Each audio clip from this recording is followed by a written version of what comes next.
Hi students, அனைவருக்கும் வணக்கம். இன்னைக்கு வீடியோல நம்ம என்ன பார்க்க போறோம் அப்படினு சொன்னீங்கன்னா mesh analysis பேஸ் பண்ணி தான் ப்ராப்ளம் பார்க்க போறோம். வாங்க பார்க்கலாம். Form the Maxwell's equations in matrix form for the circuit shown in figure. Find the current through 4 ohm resistor. Madam நீங்க வந்து mesh analysis னு சொன்னீங்க. பட் ஆனா क्वेश्चनல எப்படி கொடுத்திருக்காங்க Maxwell's equation னு கொடுத்திருக்காங்க அப்படினு தானே யோசிக்கிறீங்க. So Maxwell's equations ங்கிறது என்ன அப்படினா mesh equations தான். சரிங்களா? இல்ல loop analysis. Loop analysis னு சொல்லலாம், mesh analysis னு சொல்லலாம், இல்ல Maxwell's mesh method னு சொல்லலாம். சரிங்களா? அப்ப இதுல நம்ம என்ன பண்ணனும் அப்படினா mesh ஓட equations எதுல ஃபார்ம் பண்ணனும்? மேட்ரிக்ஸ் ஃபார்ம்ல ஃபார்ம் பண்ணனும். அவ்வளவுதான். சரியா? இப்போ இந்த ப்ராப்ளம்ல அவங்களே லூப் கரண்ட் கொடுத்துட்டாங்க. I1 I2 I3 கொடுத்துட்டாங்க லூப் கரண்ட்ஸ். அதே மாதிரி லூப்போட டைரக்ஷனும் அவங்களே கொடுத்துட்டாங்க. அப்போ நீங்கள் என்ன பண்ணக்கூடாதுன்னா இந்த லூப்போட டைரக்ஷனை சேஞ்ச் பண்ணக்கூடாது. கரெக்டாக? அடுத்து என்ன சொல்லியிருக்காங்க அப்படின்னா ஃபைண்ட் தி கரண்ட் த்ரூ 4 ஓம் ரெசிஸ்டர்னு சொல்லியிருக்காங்க. அப்போ நம்ம வந்து என்ன பண்ணணும் அப்படின்னா இந்த 4 ஓம் வழியாக என்ன கரண்ட் ஃப்ளோ ஆகுது அப்படிங்கிறது நமக்கு தெரியணும். இப்போ பாருங்கள், இதுதான் 4 ஓம் ரெசிஸ்டர். அப்போ இந்த 4 ஓம் ரெசிஸ்டர் எந்த ரெண்டு லூப்புக்கும் நடுவில் இருக்குது? ஃபர்ஸ்ட் லூப்புக்கும் செகண்ட் லூப்புக்கும் நடுவில் இருக்குது. அப்போது இது வழியாக போகிற கரண்ட் என்ன வரும்? I1 மைனஸ் I2ன்னு வரும். மேடம் எப்படி மேடம் சொல்கிறீங்க அப்படின்னா, ஸோ இது லூப் 1. ஸோ இப்போ இது லூப் 1ங்கிறப்போ இது வந்து உங்களுக்கு என்னது? Independent branch. அப்போ இங்கே போகிற கரண்ட்டை நம்ம என்னென்னு மார்க் பண்ணிக்கலாம்? I1ன்னு மார்க் பண்ணிக்கலாம். கரெக்டாக? ஸோ இங்கே போகிற கரண்ட்டு தட் இஸ் 2 ஓம் வழியாக ஃப்ளோ ஆகிற கரண்ட்டை I1ன்னு எடுத்துக்கலாம். ஓகே, அதே மாதிரி இது செகண்ட் லூப். இப்போ இந்த செகண்ட் லூப்பில் வந்து பார்த்தீங்கன்னா 3 ஓம் 4 ஓம் 2 ஓம்னு இருக்குது. அப்போது இந்த 3 ஓம் வழியாக ஃப்ளோ ஆகிற கரண்ட் எனக்கு என்ன? I2. ஓகேங்களா? அப்போ எனக்கு என்ன வேணும்? இது வழியாக ஃப்ளோ ஆகிற கரண்ட் வேணும். தட் இஸ் 4 ஓம் வழியாக ஃப்ளோ ஆகிற கரண்ட். அப்போ நம்ம என்ன பண்ணுவோம்? இந்த நோடு எடுத்துக்குவோம். இந்த நோடு எடுத்துட்டு இப்போ I1ங்கிறது மூவிங் டுவர்ட்ஸ், I2ங்கிறது மூவிங் அவே. அப்போ இது வழியாக நமக்கு என்ன கரண்ட்டு போகும்? I1 மைனஸ் I2ங்கிற கரண்ட்டு போகும். அப்போது இதிலிருந்து நம்ம என்ன ஃபைண்ட் அவுட் பண்ணணும்? Current flowing through 4 ohm resistor. அதை எப்படி எழுதலாம் அப்படின்னா I1 மைனஸ் I2ன்னு எழுதலாம். கரெக்டாக? அப்போ நான் என்ன பண்ணணும் அப்படின்னா ஃபஸ்ட்டு இந்த மேட்ரிக்ஸை ஃபார்ம் பண்ணிடணும்.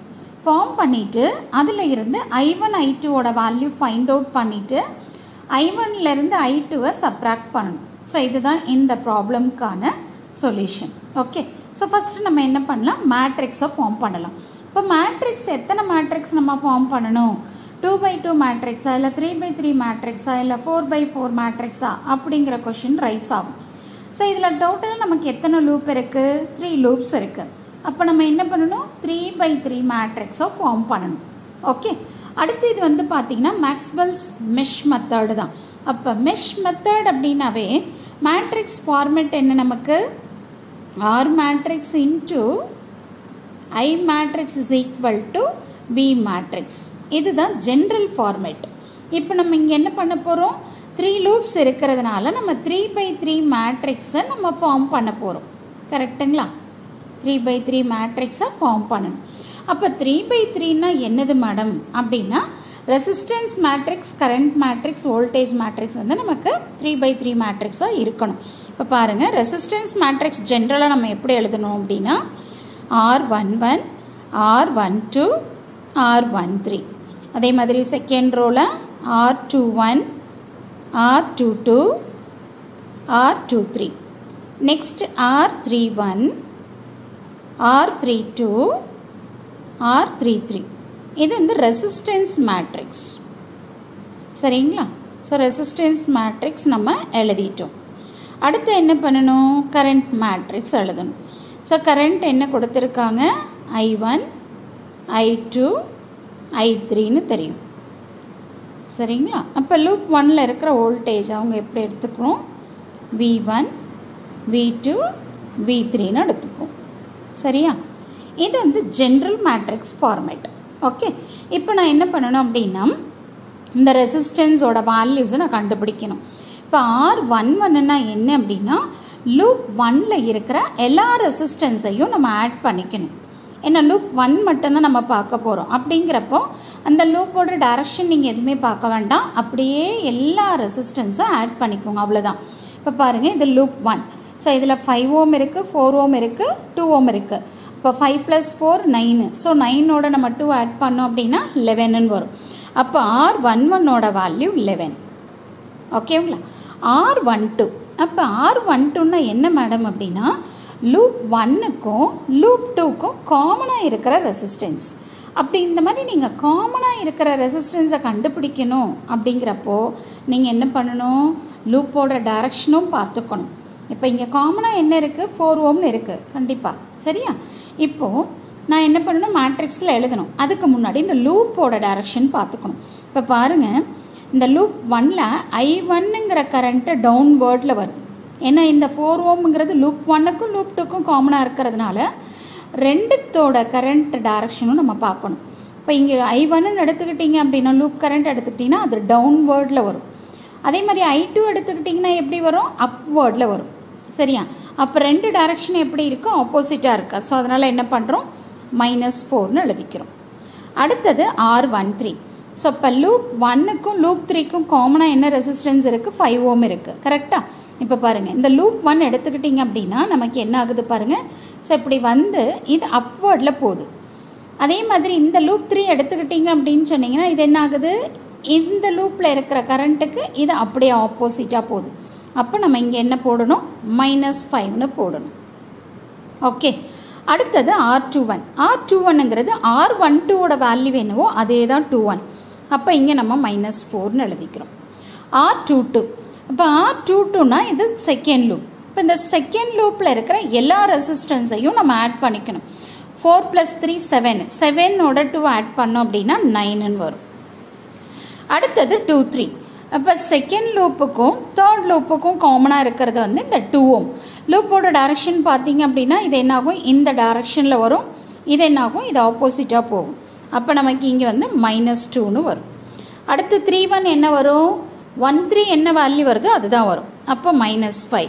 அடுத்தது 2 3 என்ன வேல்யூ, அதுதான் 3 2, அது -2. 3 3 என்ன வரும் பாருங்கள்.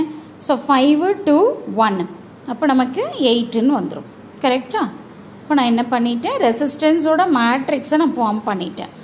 அடுத்து இன்னொரு ஷார்ட்கட் ட்ரிக்ஸ் என்ன அப்படின்னு சொல்லி பார்த்தீங்கன்னா, உங்களுக்கு எத்தனை லூப் இருந்தாலும் சரி, உங்களோட லூப்போட டைரக்ஷன் வந்து எல்லா லூப்லேயும் ஒரே மாதிரி தான் இருக்குது. இப்போ கிளாக் வைஸ்னால் 3 லூப்லேயும் கிளாக் வைஸ்லேயே இருக்குது அப்படின்னா உங்களோட இந்த ஆஃப் டைகனல் எலிமெண்ட்ஸ் எல்லாமே உங்களுக்கு நெகட்டிவில் தான் வரும்.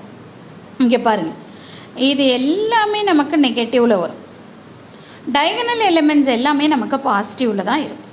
ஓகே, சரி. அடுத்து வந்து பார்த்தீங்க அப்படின்னா I1 I2 I3. மேடம் அப்போ வந்து ஒரு லூப்பில் கிளாக் வைஸில் இருக்குது, இன்னொரு லூப்பில் வந்து ஆன்டி கிளாக் வைஸில் இருக்குது அப்படின்னா எப்படி மேடம் வரும் அப்படின்னு தானே கேட்குறீங்க. அந்த லூப்போட டைரக்ஷனை பொறுத்து உங்களுக்கு என்ன ஆகும், பொலாரிட்டி மாறிடும். ஆப்போசிட் டைரக்ஷனாக இருந்தால் தான் நம்ம என்ன போடுவோம், நெகட்டிவ் போடுவோம். அதே சேம் டைரக்ஷனாக இருந்ததுன்னா பாசிட்டிவில் ரெப்ரசென்ட் பண்ணும். அதை மட்டும் நல்லா ஞாபகம் வச்சுக்கோங்க மெஷ் அனாலிசிஸ் பண்ணுறப்போ. அதே மாதிரி இப்போ இங்கே பாருங்கள், லூப் 1 எடுத்துக்கிட்டிங்கன்னா வோல்டேஜ் சோர்ஸ் எதுவுமே இல்லை, கரெக்டுங்களா? அப்போ இது 0. லூப் 2 எடுத்துக்கிட்டிங்கனாலும் 0 தான். இப்போ லூப் 3 எடுத்துக்கிட்டிங்க அப்படின்னா உங்களுக்கு என்ன ஆகும், ஸோ உங்களோட ஃப்ளோ எப்படி இருக்குது பாருங்கள், இந்த மாதிரி வரும். தட் இஸ் இந்த ஹேரோ வந்து இப்படி போயிட்டு இப்படி வரும், கரெக்டா? அப்போ நெகட்டிவ் டு பாசிட்டிவ்க்கு போகிறீங்க. அப்போ நெகட்டிவ் டு பாசிட்டிவ் அப்படின்னா ரைசிங் பொட்டென்ஷியல் ப்ளஸ் பொலாரிட்டி. இப்போ பாருங்கள், மேட்ரிக்ஸை முடிச்சிட்டோமா, அவ்வளோதான், முடிஞ்சு போச்சு. ஸோ இப்போ வந்து ஃபஸ்ட்டு டிவிஷன் முடிச்சிட்டோம். என்ன சொல்லியிருக்காங்க, form the Maxwell's equations in matrix form அப்படின்னு சொல்லிட்டாங்க. இப்போ நம்ம மேட்ரிக்ஸை நம்ம ஃபார்ம் பண்ணிட்டோம், சரிங்களா? அடுத்து இப்போ என்ன பண்ணணும் அப்படின்னா கரண்ட் ஃப்ளோயிங் த்ரூ 4 ஓம் கண்டுபிடிக்கணும். அப்போ கரண்ட் ஃப்ளோயிங் த்ரூ 4 ஓம்ங்கிறது என்னது, I1 - I2. இப்போ நீங்கள் என்ன பண்ணலாம், டேரெக்டாக கேல்குலேட்டர் எடுத்துக்கோங்க. ஸோ ஆல்ரெடி நான் என்னோடய வீடியோவில் நிறைய வீடியோவில் உங்களுக்கு சொல்லியிருக்கேன், கேல்குலேட்டர் யூஸ் பண்ணி பண்ணுங்கன்னு சொல்லிட்டு.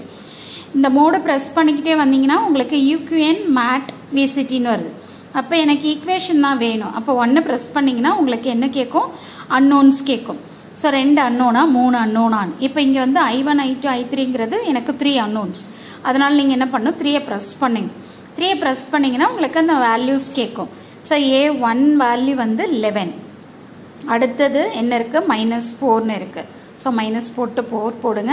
அடுத்தது -5, அடுத்த 0. அந்த ரோ ஃபுல்லாக கம்ப்ளீட் பண்ணிக்கணும். அடுத்தது -4, அடுத்து என்ன இருக்குது 9ன்னு இருக்குது. அடுத்தது -2, அடுத்தது 0. அடுத்த ரோல் என்ன இருக்குது -5, அடுத்து -2, அடுத்து 8, அடுத்து 10. ஓகே, இப்போ எல்லா வேல்யூ போட்டாச்சு. இப்போ I1, I2, I3 வந்து XYZன்னு ரெப்ரசன்ட் பண்ணோம், அவ்வளோதான். இப்போ பாருங்கள், I1ஓட வேல்யூ நமக்கு எவ்வளோ வருது 1.68ன்னு வருது. ஓகேவா? இப்போ நம்ம இங்கே எழுதிக்கலாமா? ஸோ I1ஓட வேல்யூ 1.68 ஆம்பியர்னு வருது. அடுத்து I2ஓட வேல்யூ ஈக்குவல் டு போட்டிங்கன்னா உங்களுக்கு வந்துடும் 1.33 போயிட்டே இருக்குது. அப்போ 1.34 ஆம்பியர்னு எழுதிக்கலாம். அதே மாதிரி I3ங்கிறது என்ன பாருங்கள், இசட்டோட வேல்யூ. ஸோ எவ்வளோ வருது 2.63ன்னு வருது. ஓகேவா? ஸோ அப்போ 2.63ன்னு வந்துருச்சு. கரெக்டாக? இப்போ எனக்கு என்ன வேணும், கரண்ட் ஃப்ளோயிங் த்ரூ 4 ohm வேணும். அப்போ this is equal to I1 minus I2. கரெக்டாக? I1ஓட வேல்யூ எவ்வளோ 1.68, I2ஓட வேல்யூ 1.34. இப்போ நீங்கள் என்ன பண்ணணும், நார்மல் மோடுக்கு வந்துடணும். சரியா? அப்போ இந்த மோடை ப்ரெஸ் பண்ணி 1ன்னு போட்டிங்கன்னா உங்களுக்கு நார்மல் மோடு வந்துடும். ஓகே, இப்போ நீங்கள் என்ன பண்ணலாம், 1.68ல் இருந்து 1.34 நீங்கள் சப்ராக்ட் பண்ணிங்கன்னா உங்களுக்கு எவ்வளோ கரண்ட் வருது பாருங்கள், 0.34 ஆம்பியர்னு வருது. ஸோ அப்போது எனக்கு current flowing through 4 ohm resistor எவ்வளோ அப்படின்னா 0.34 ஆம்பியர்.